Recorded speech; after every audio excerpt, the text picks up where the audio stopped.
Make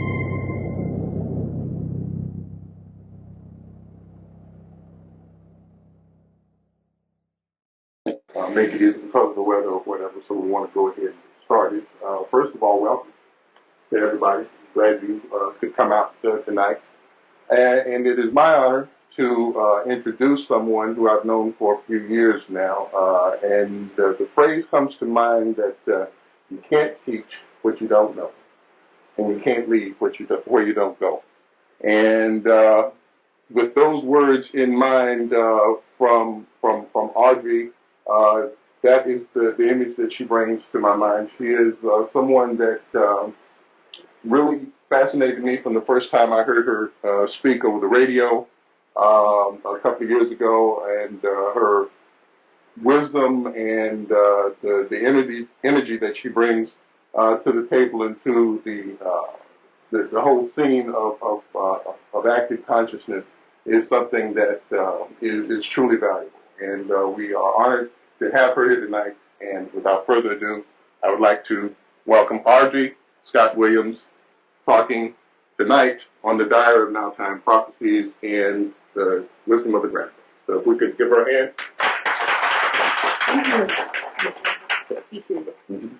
I'm going to grab a flyer because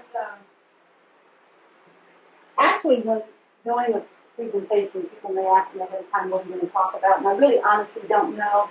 I do know that a clue for me was when I was asked to write up something, the information that came forward was, I don't know if you've had a chance to look at the flyer, but the key to thriving in the 25th age is to understand the energetic shift. And we'll get into talking about how energy is shifting now. There are some very interesting things that are happening that NASA is letting leak out piece by piece. But I had the tremendous opportunity to work with the scientists out of NASA. And one of the things that was coming forward from him was confirming information that I was receiving, and he's sort of tapping on the door from time to time to sort of validate the direction that they're going with the information. So we're going to talk about these energetic shifts. And then it says, and effects of depolarization on our psyche. Now, one of the things that's happening in terms of shifting energy right now on the planet, in fact, in the universe, is a depolarization of energy. That means that when we look at energy, the way we understand energy in our environment is that energy has a positive and a negative aspect to it. And so no matter how big, in science and in school, they always have these experiments, a little magnet and a great big magnet, and no matter how much you slice it, there's always a positive or a negative side of that energy. Now, the grandmothers always refer to positive and negative aspects of energy as masculine and feminine. All right? That has nothing to do with male and female, but it's important to understand that when I use that language, this is basically what I'm talking about. And the energetic shifts that I'm talking about come about as energy depolarizes. In other words, the ends are moving more towards the middle, making it more and more difficult for us in our own personal understanding of the working of the universe, because things no longer fit into precise ways that we've explained them for hundreds of years. So if this is happening to the planet, and the way we witness this is let's take from a planetary standpoint, and I know I'm jumping right into it, but that's the way it happens.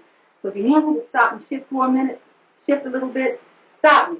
Otherwise, I'm just going with the information as it's flowing. I hadn't anticipated it would come this quickly. How we see this in the universe is, number one, what is difficult for scientists, and NASA is spending a tremendous amount of money right now looking at what? The sun. And what is it that they're looking at on the sun? The effect of solar winds or solar flares. They don't understand precisely what is happening, what is creating this phenomenon where we get these tremendous flares that just shoot out from the sun. They know that sooner or later these flares are going to have an impact on our environment here on this planet. In fact, it already is in terms of weather patterns and so forth. So this is one way we're seeing this depolarization affecting the universe, because it's destabilizing. The impact of it is destabilizing. The other thing that's interesting is there's a pulsation in the universe. The universe has a rhythm. We have a heartbeat. The earth has a heartbeat. It's measurable, not something I'm making up. The universe has its rhythm, has its pulsation, its heartbeat. It's changing. Okay? The Earth's pulsation is changing. Another impact of this depolarization. Now, when we look at it on a human level, we begin to look at one of the things that's been predicted over the next 20 years is that the greatest increase in medical problems that we can anticipate is what? Where are we likely to see the greatest amount of money spent in the medical field? DNA. Well, DNA research. Now, a lot is going on in DNA research. How is it affecting people? Think about it. If we're used to working, what balances us is the polarized concept of energy, positive and negative. It keeps us safe. And all of a sudden, that's shifting like this, and there's nothing out here to balance us. Where does that manifest in our body? Mentally. One of the greatest increase in disease anticipated over the next 20 years in this country is mental illness. All right? This is how. So what I tried to do is show you just on 3 very brief sweeps what I'm talking about when I talk about the destabilization of energy or depolarization of energy. So when we talk about its effect on our psyche, our emotions, and universal understanding, it can be frightening because where will emotional issues tend to manifest? On a very personal level, in our relationship with ourselves, in our relationship with our families, with our communities, and we can go on out from there. Our nations, the government, the world. So what do we say? Okay, so this is going to be a depressing next 20 years. Oh my goodness, what's going to happen? No. What we can anticipate is that yes, this is happening, but what opportunity is that creating for us? Energetically, what is it really doing to us? Now, let's see.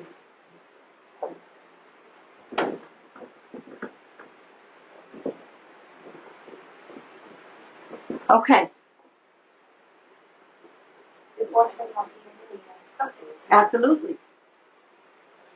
Let's take the DNA piece because I can tell that's really up front in your mind, and it really gives me an entree into an aspect of the discussion.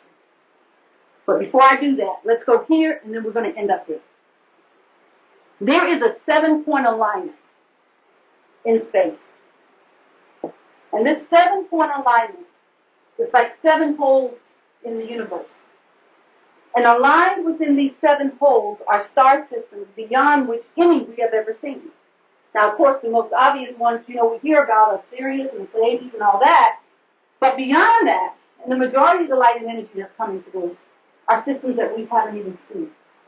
Imagine all of this energy lined up, and all of a sudden, some phenomena in space that may have only lasted faster than what I can snap my fingers has caused all this alignment of energy to come in and all of a sudden being channeled into the earth. That is what has ushered in the new age. All right? Now, when I talk about the new age, we're at the end of the 24th age. In fact, we have just transitioned from that. The 24th age was the age of perfection of form. Right? Perfection of form. Now, each age lasts 312,000 years. We're coming to the end of a 312. We have come to the end of a 312,000 year age. Within that are seasons. And here you see it divided. Imagine this whole circle here being an age.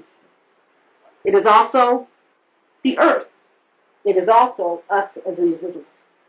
Now, each season is 26,000 years.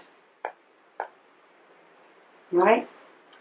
Where we are, just about here, bringing out the end of the age. Each season, as we think of this as a clock, because it also is a timekeeper, each season, being 26,000 years, also has a energy that is a prevailing energy and an energy that is a shadow energy. So in other words, the first age or season of this age was masculine. It had a feminine shadow energy. And it was this play of energy that keeps each season balanced. It just means that every season has an energy that is necessary for movement. The first season of this age was one where the masculine, it was important for the masculine energy, which is a doer energy, for that energy to lead. But what kept it anchored in the universal knowing or universal oneness, a greater understanding of things and what we may be evident to us visually, was the feminine energy, which was the shadow energy, a receiving energy. So the doing was able to do, but at the same time, it was in receivership. So it was doing with that with which it was receiving. And then as we go from the first to the second, we move to where it shifts. The feminine energy becomes the dominant energy, the masculine energy becomes the shadow energy. Again, what was important to that season was to be in receivership first, as the strongest energy.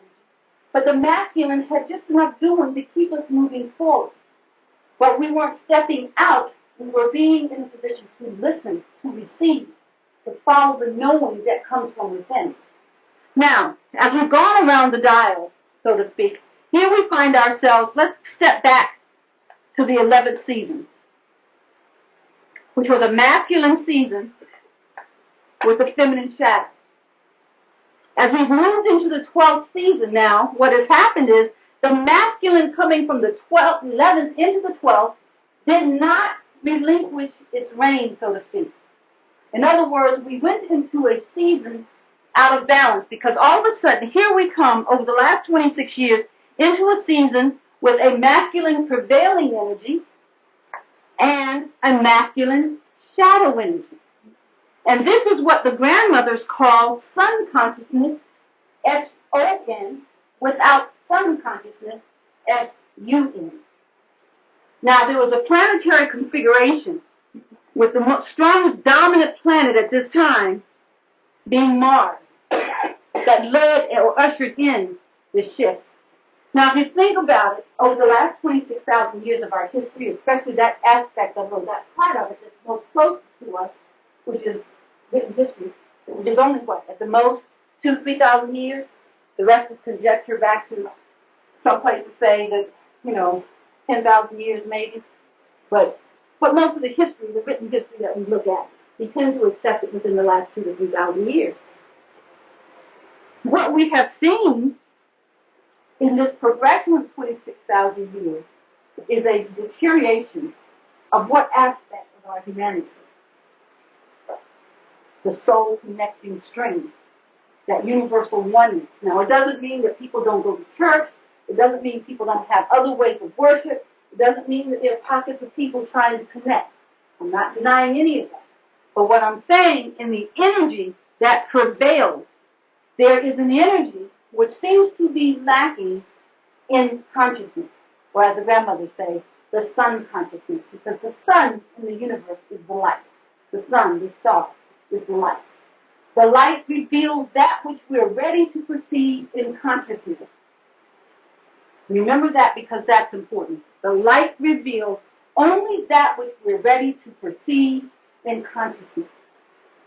So in other words, the light points the way to the dark, where all the madness occurs. And we'll go back to that. I kind of got off on the sidetrack. We'll go back to that.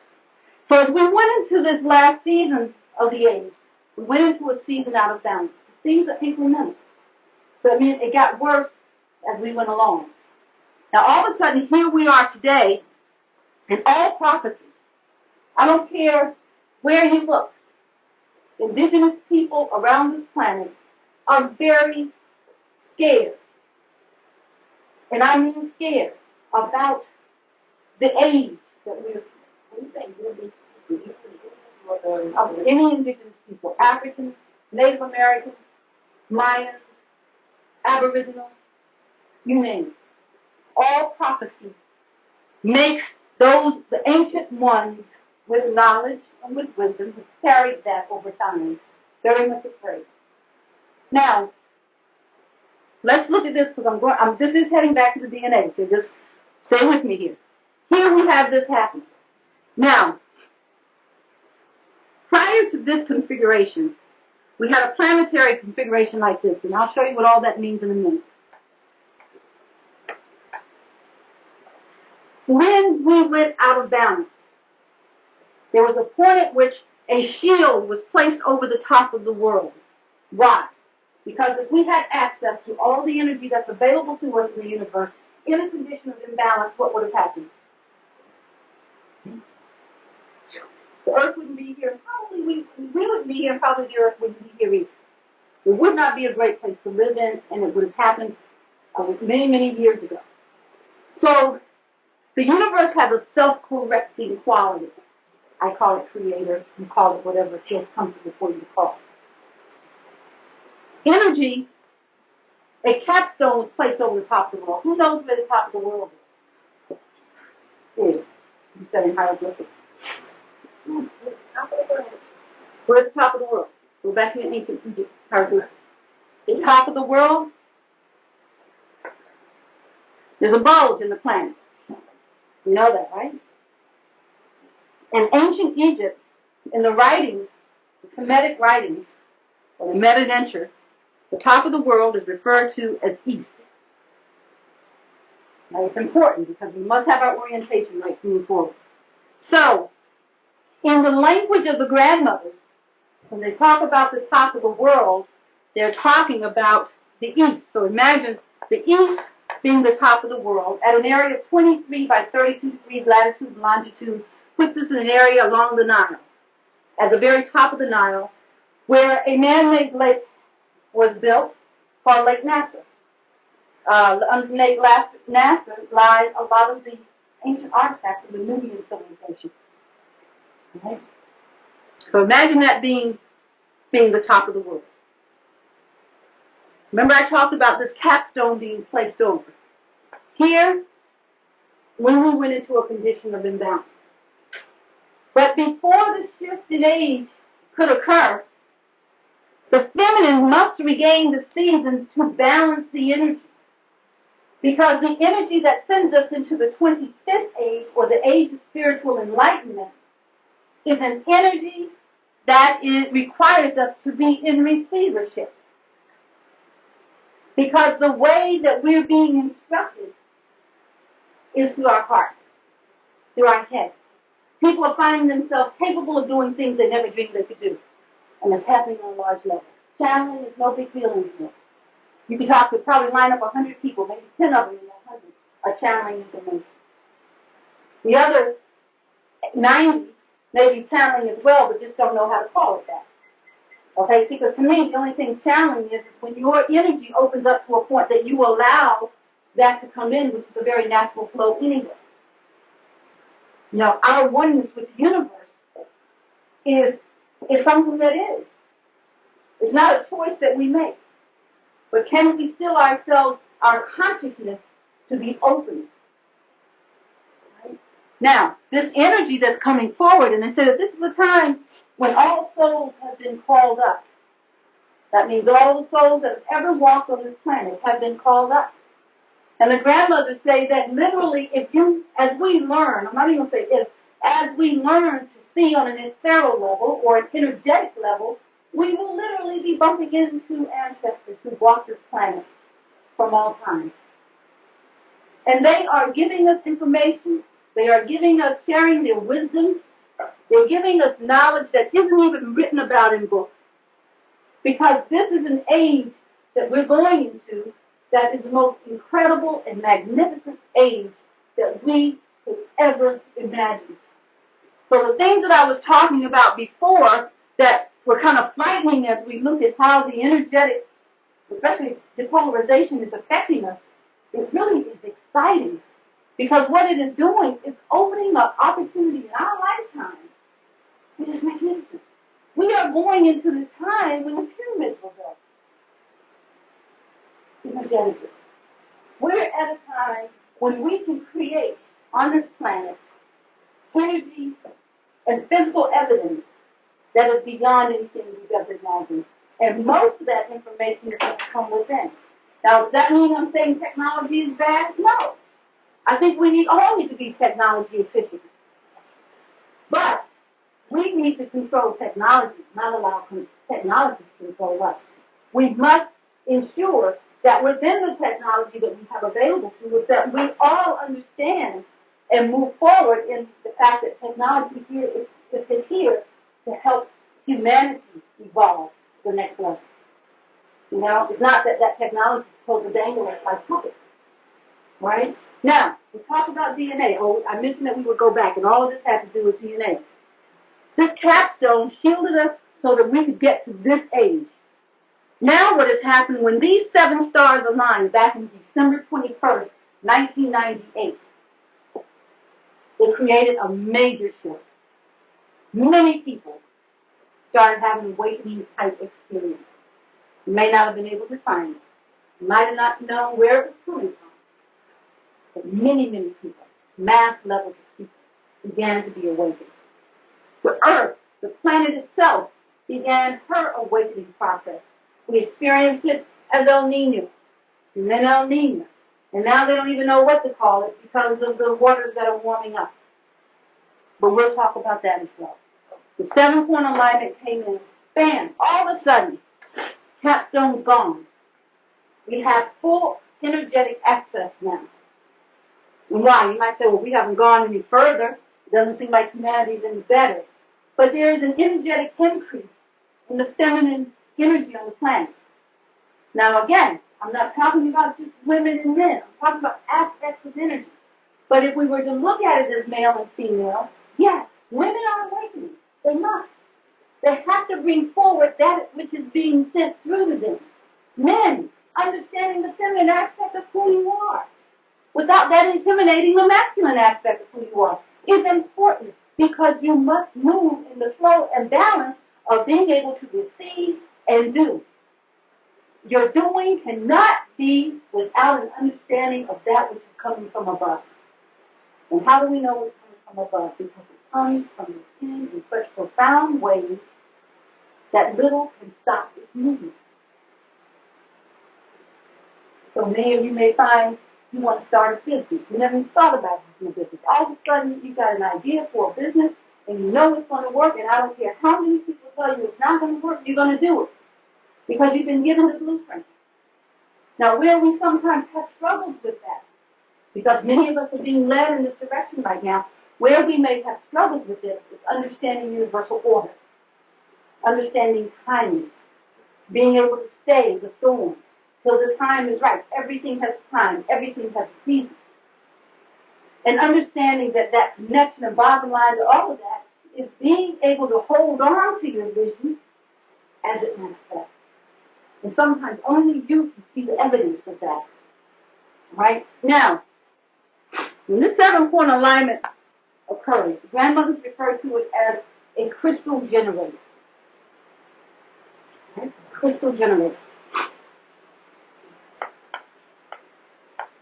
Who knows what aspect of DNA responds to coding? The energy that affects coding of DNA. The coding of DNA.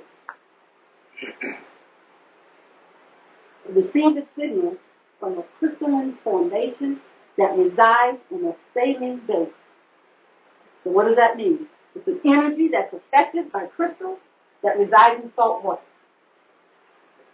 You want to be able to take DNA down and look at it, that's what you'll find. This crystal generator that the grandmothers call it is affecting a recoding of our DNA. Why? Because if we are to make it in this new age, imagine now, this age is going out. We have a new age coming. We're really already we're in between two, so we're feeling the energy of both.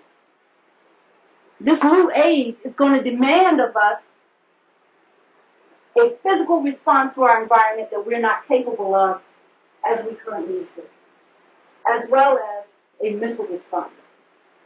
This new age is called the 25th age,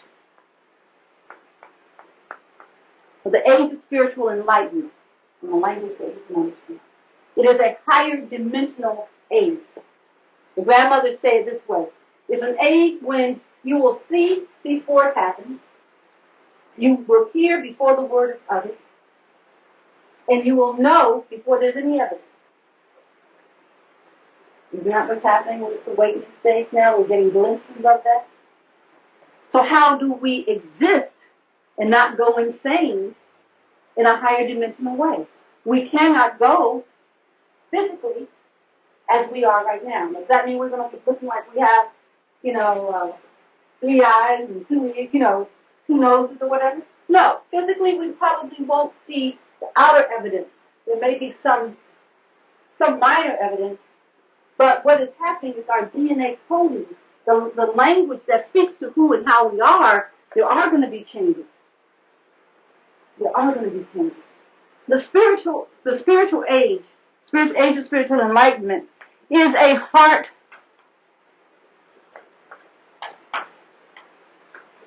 heart-based age. This physical time, this time of imbalance, was a material-based age, was a physical-based age. But again, think about it. It really follows the logic of the age. What did I say the purpose of the 24th age was? Perfection of what? Form. So it's a physical-based age. In this age, we respond to things on a physical basis. How it looks, how it smells, how it tastes, all that. All our senses. It's a senses-based age. Well, now, all of a sudden, we're going into a time where those senses that ruled us in the 24th age are not going to serve us as well in the 25th age.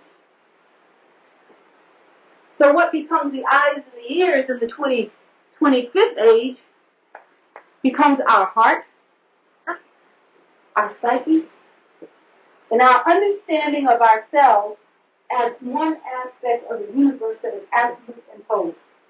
Meaning that there is nothing that exists in the universe that does not exist within us. And there is nothing that you can do that does not affect me. There's nothing that I can do that does not affect you, affect the planet, affect the universe.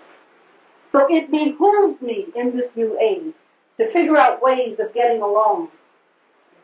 To figure out ways of being my highest self in every aspect of what that may mean. We talked about unconditional love. I'm going to erase some of this now. Well, I haven't talked about it, but it's in the book. But I want to show you why that's important.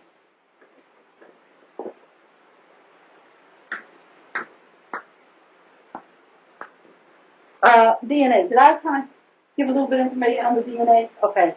The most important thing on that is remembering the crystalline saline combination. All right? And that information is being transmitted now. It's coming through this sort of crystal generator, if you will.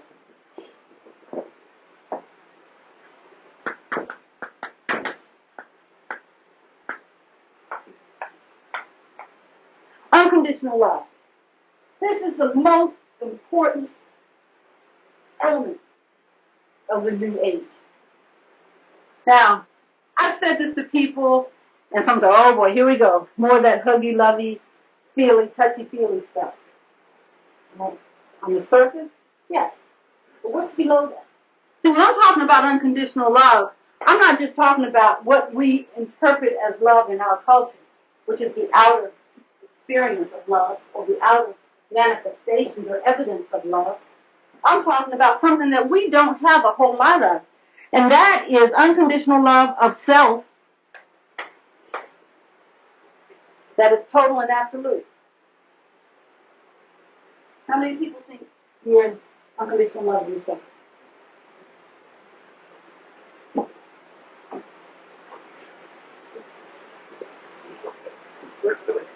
Yeah, working on it. And that's the most honest answer you can give. Working on it. Because we have been in a culture that does not value.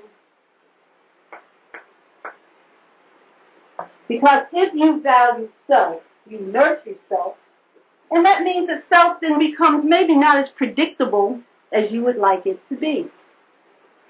Because all of a sudden, when you're in unconditional love of yourself, you know immediately when things are right and wrong.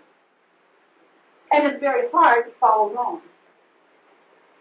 Which would make it very hard to function in our society. I'm not putting our society down. I'm just saying that culturally, and it's a world culture, we don't speak the truth.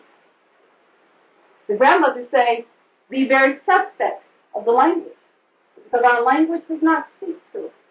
Unless it's presented with perfect intent, be quiet. And at first I was saying, boy, that seems really harsh. I'm not speaking with perfect intent, be quiet. But if you think about it, every statement you make aligns energy, inward and outward. So no word goes void. That's right. No word goes void. So when you say something negative, I mean, that means it pissed me off. I wish he would run into a truth. Somewhere that thought is going to manifest. It may not necessarily be with him. Maybe with you. Maybe with somebody you love. But you have put it out there. You have put the energy forward. Which means you also put forth the energy of imbalance. So you see, coming into unconditional love holds us accountable in a very high way. It becomes more and more difficult to speak one way and be another. Because it eats you up inside. You cannot resolve it. If your goal is towards unconditional love, that creates conflict. And it increases the more you're trying to do it. Not only that, in this energy of this age, thought and manifestation are so close. Thought and manifestation are so close. So if you're putting out one thing in your language and you're living another way, you will feel the impact of that in your personal life very quickly. So if your question is, why aren't things going right for me? Stop and look at the inconsistencies in your life. But also understand that sometimes when we ask that, is we expect everything to go wonderfully, and we don't understand. Sometimes the hard roads are teaching us greater lessons, you know? So anyway, unconditional love of self. What else is this all about? Okay, so we're all working to try to be our higher selves. Come into unconditional love of ourselves, which means sometimes we have to go and touch stuff that's really yucky so that we can let it go and realize we're not our stories, you know, so that we can move forward. Coming into unconditional love of yourself, and this is a question that I ask the grandmothers over and over again. There's got to be more to it. There's got to be more to it. I mean, not that that's not enough, but there's got to be more to it. And I guess maybe that comes from my own background, which is, you know, having to see the evidence, you know. So what I was told is that when we work to become in unconditional love of ourselves, literally what happens is our vibration changes. Remember I talked about that pulsation of the earth, the heartbeat, the universe has its own pulsation. They're all in sync. We literally increase our vibration. Now, where this has a tremendous impact is in the language of the grandmothers. They often reference time in a way that's inconsistent to us. In other words, the language of the book, the information is channeled and continues to be channeled is that past, present, and future are all treated as one. So in one reading, they may be talking about something using a present tense, and then all of a sudden there's sort of like a before and after kind of thing, but it's all written in the same context of the story. So sometimes it's difficult to follow that way. That's because they talk of a time when time ceases to start again. Right? Time ceases and then starts again. And we'll go back to that. Now, as they gave me an understanding of what unconditional love of self meant, then I was able to understand that statement. When you come into unconditional love of yourself, which is the calling right now, you increase your individual vibration. Anybody know the speed of light? There you go, Gladys. Miles per second. Everybody like Gladys. Yeah. 186,000 miles per second. When you're traveling at the speed of light, everything appears to stand still, or everything appears to be in the present moment. In other words, there's no reference for past, present, or future. Time is. And so the grandmothers say that as we increase our ability to love ourselves unconditionally, we open the channels of energy in our body, or the receptors in our body. We remove blockages. And what that means is that there are 12 centers in our body that the grandmothers speak of as being key to us being able to go to a higher dimensional way of being. As we open up those 12 centers, they can only be opened up by coming into unconditional love of ourselves. We clear the blockages. Now, those blockages are responsible for all kinds of things in our life. Things not working the way we want to, problems with relationships, problems with money, and disease. Hence, all of it has to do with blockages in our bodies that prevent energy from flowing the way it should, the way it can. But it requires a lot of work. So as we do that, then all of a sudden you've got this body that is like a conduit. Anybody seen these conduits now? They build the buildings now, especially industrial buildings. Underneath, they just build conduits. Anybody know what a conduit is? It's a big old tube with nothing in it. And why do they build it? So they can put those wires and fibers in there as technology changes. So they found to fix a building with a certain kind of technology when things are changing so fast, it doesn't work anymore. So imagine yourself all of a sudden being this open tube that allows energy to come in and out of like this all the time. And vibrating at the speed of light, where you're now able to tap into history, information, knowledge that is as ancient or more ancient than the textbooks we have, and more forward thinking than what we can imagine and write about. In that space, when I talked about the scientists from NASA who asked me about what's happening with the sun in terms of what the grandmothers are saying, and my response to him being, you know it's more than the sun, his response to me being, I know, but the only thing we can deal with right now is the sun, because it's the only thing we're able to explain in our language. How would I know that? I don't have a science degree. I don't have a math degree. I haven't studied this information. People ask me all the time, do you read? Every now and then I might read a book, but I can't read because I'm blocked from reading a lot of things. All right? So how do I know that? Does that make me different than any of you? No. That's where we all are.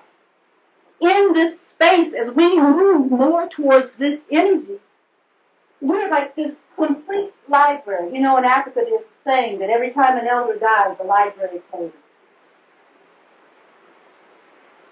In this energy, in the flow of this energy, we are that library. We have access to so much information. Often we don't have to read it to know what it is. I'm not discouraging reading. I think reading is important. But I think one of the things in our culture is that we focus so often on the tangible stuff, like a book or whatever, and we don't focus at all on what we are capable of on an energetic, psychic level. Right? So when I'm saying, I don't want you guys to misunderstand me. I'm not saying throw your books away. Read whatever you think you need to read. It's fine. And you'll learn something. And I'm also saying spend as much time with yourself, tapping into that knowledge base that exists within you. It's awesome at this time. This energy is coming in now so strong, and it is hitting people. It's exciting. It is so exciting. You have the capacity to literally change the world. Everybody's sitting here, individually.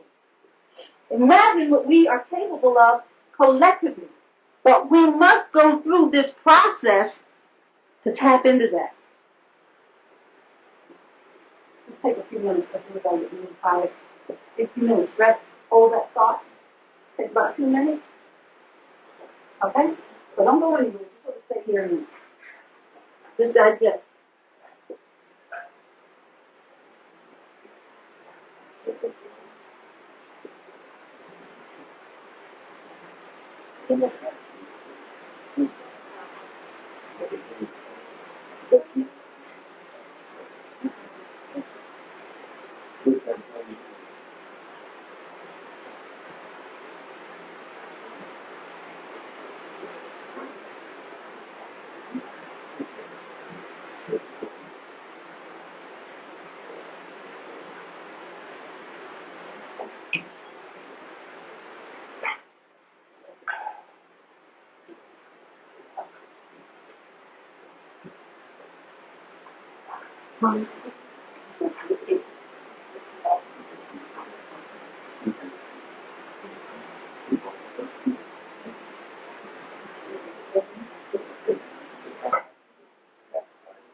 Yeah, that's NASA's point. You said NASA scientists came to do about what happened with the sun.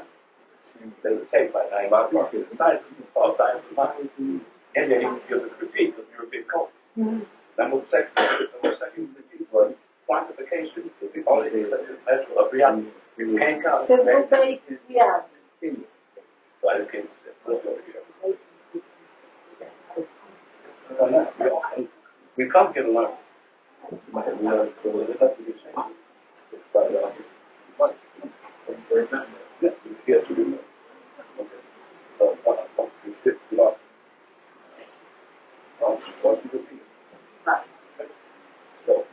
then I'm talking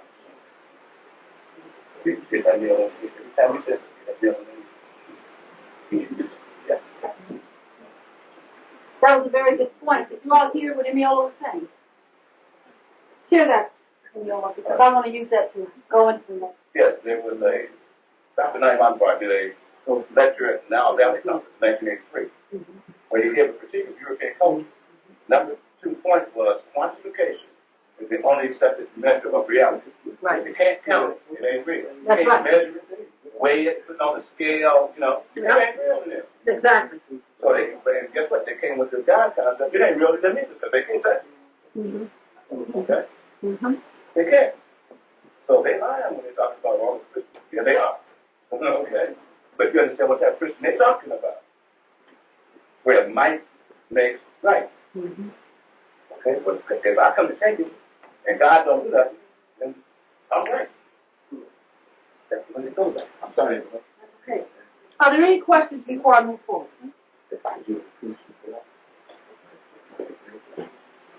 Any questions? No? We got it. Okay. Well, I have a question. Yes. When you talk about things like this,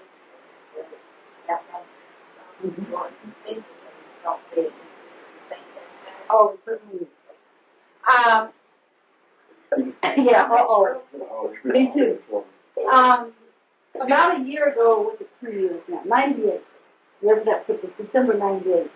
I spent 21 days up on a mountain in isolation. What I learned more than anything was how thought manifests. And the greatest teaching that came out of that 21 days is not only be careful what you speak, be careful what you think. And I guess there are 2 examples I'll give you.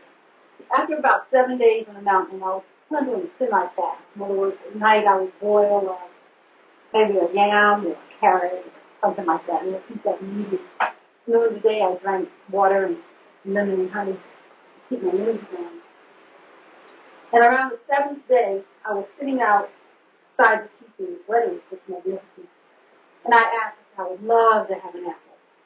You know, some fruit would be so good. You just want a different taste sometimes in your palate.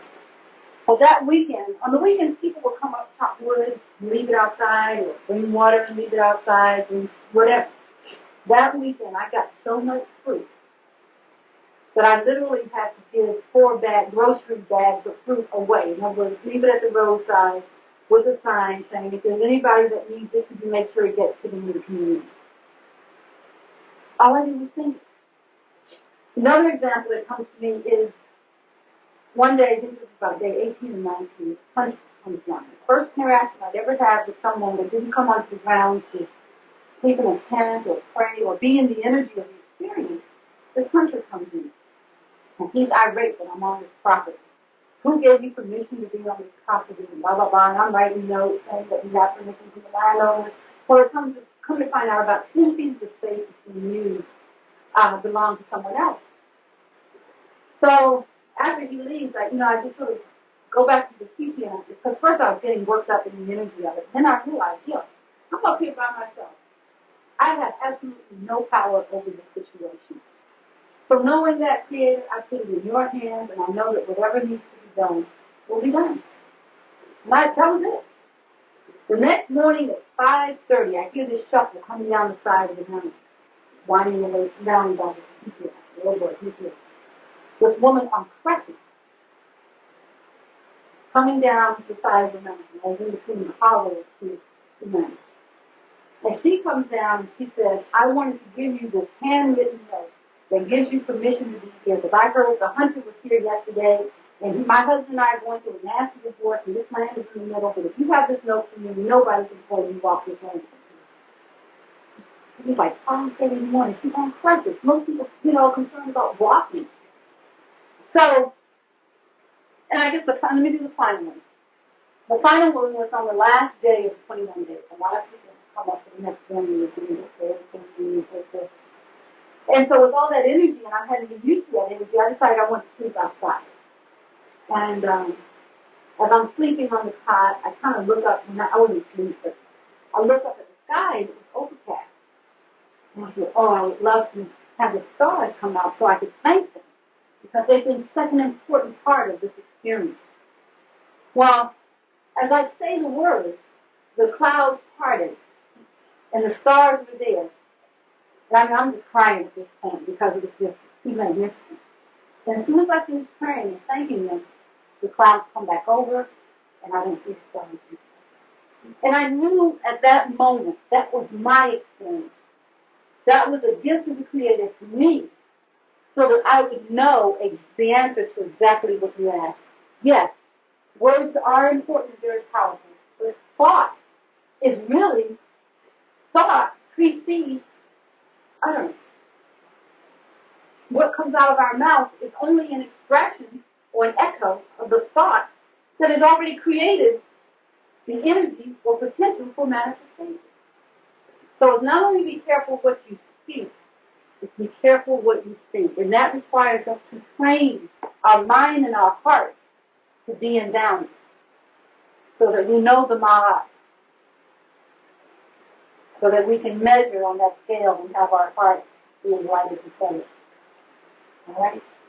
See, in our culture, European culture that we've been taught, there's this separation between the heart, and I'll put the heart down here. I'll use this symbol because I can't draw that well anymore.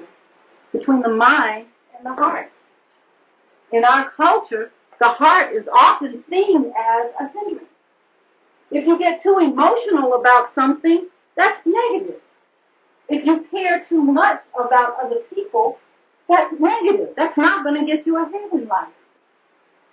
Our culture focuses on this aspect of who we are. This is tangible. This is physical. Therefore, it what? Is. And in this cultural that comes out of the imbalance that I spoke of earlier, this is God. And then the other was talking about might makes right. Absolutely. That is the final analysis. might make friends. And who's got the most of what it looks like, whatever that material aspect may be, is the one who wins in the end. If you've got bigger car than I do, you got a bigger house than I do, you got a better paying job than I do, then I must be envious of you because you are a success. How many times have you ever heard someone explain success from a heart-based system? Because you're a good person. Often, in fact, in our culture, what happens to people who move into this heart-based energy and decide to reside there, the impact can be perceived as quite negative. It's almost impossible to get paid for being there in the context that we know. And most times our families will look at us, boy, you have really lost your mind. Something's wrong with so-and-so. So when I talked earlier about unconditional love of self, it really calls you to a stronger aspect of knowing, stronger base of knowing, that combines these together. Not leading here without a connection to heart, and not just simply residing here without understanding that this and this are one. Any other questions? Yeah. What do you mean when you say harm? You're not, I know you're not, apparently not talking about the physical harm. Right? I don't know if I am or not. Is that fair enough? And the reason why I say that, I have been with the grandmothers long enough now to know that there is such a realm of knowing beyond where I am. There's a geometrical base of the heart that is a pentagon. And music that can be expressed as a perfect fit. Right? Now, I know this. I'm going around to answer your question. This perfect fit in the music that I channel is generally a key aspect to the music. It's in rounds of fifths. And I'm not a musician, so I don't know how to explain it any other way than that. Anybody who is a musician can help me with that. When the grandmothers talk of a heart-based system, see, I think there's an aspect to the heart that's very similar to what we know as the brain. Right? I think there is a physiological makeup, an aspect to our physiological makeup that makes it impossible to think of ourselves with one organ, just an organ-based thought. When we disconnect from all the other organs, understanding the 12 centers and how they must all awaken together, makes me then understand that when we're looking at our body, we must look at our body in totality too. So that the heart, while I speak of the heart in a language that's often seen as spiritual, or this knowing that's deep, that resides deep within us, I think there is a heart-based aspect to it. And if I could get some ancient writings, I'm sure I will find where they talk about awakening this as a center that has remained dormant during this period, especially as we've come to the end of this period of imbalance. So see, I think there's something more. And the other reason why I said I can't answer give you an answer, is that most people who I know who have embraced this work, some people call us light workers or whatever, one of the areas that they have issues with is the heart. And I think that has to do with a physiological change that's now awakening this center that has been dormant.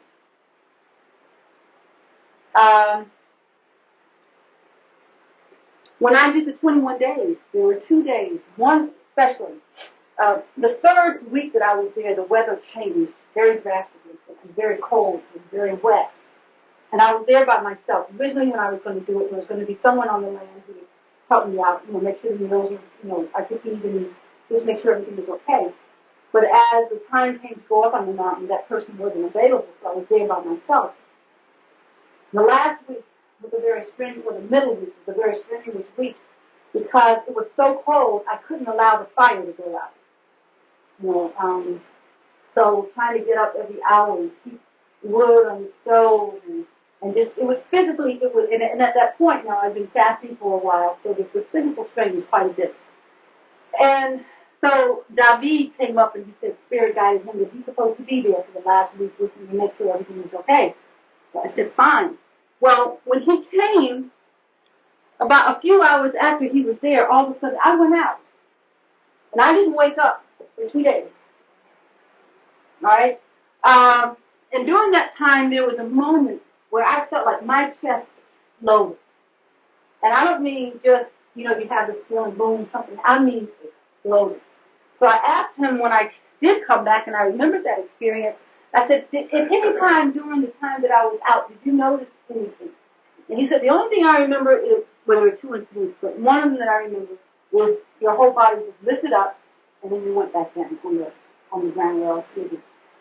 And I know that was that moment. It was right here in my heart center. Physical heart center.